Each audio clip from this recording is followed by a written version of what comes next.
This is update 1. Am I the asshole? My fiance told me, this is it, take it or leave it. So I gave him the ring back and told him to get out of my house. This is update 1.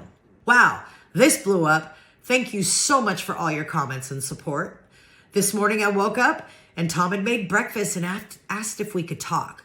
He said things got out of control last night and he wanted to explain his side.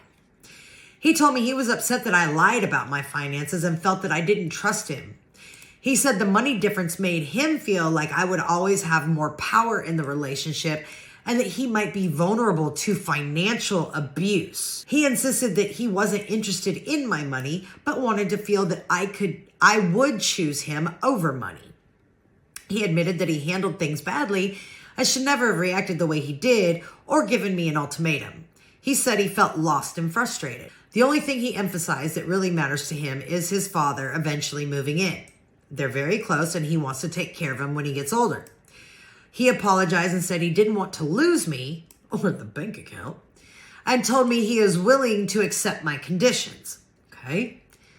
I apologized for not being upfront about my inheritance, but I also told him I wasn't sure I could continue the relationship. His reaction last night felt entitled and manipulative, and I'm afraid he was showing me who he really is.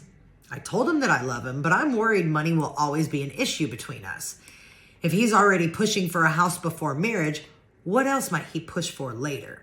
I explained that the only way I could even consider continuing is if he agreed to the following. 1.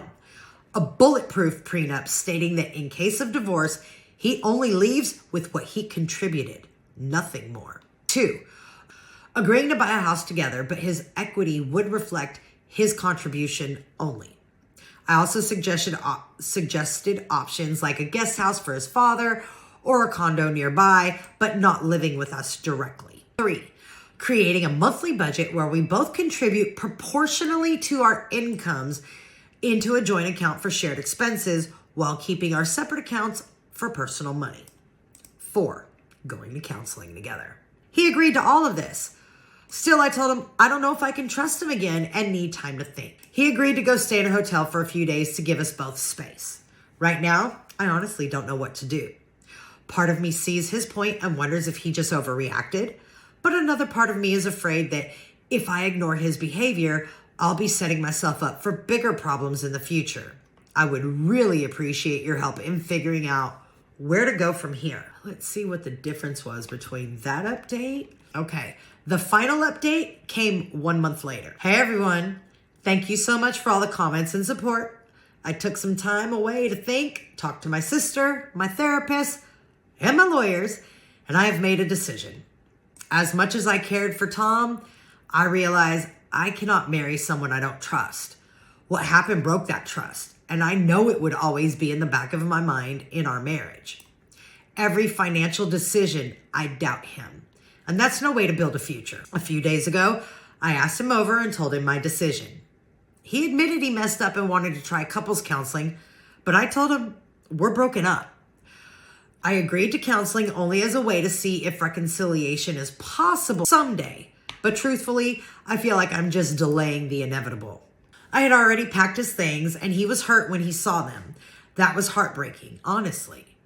I felt really bad, but I knew I had to stand firm. He left with his things and is getting a new place.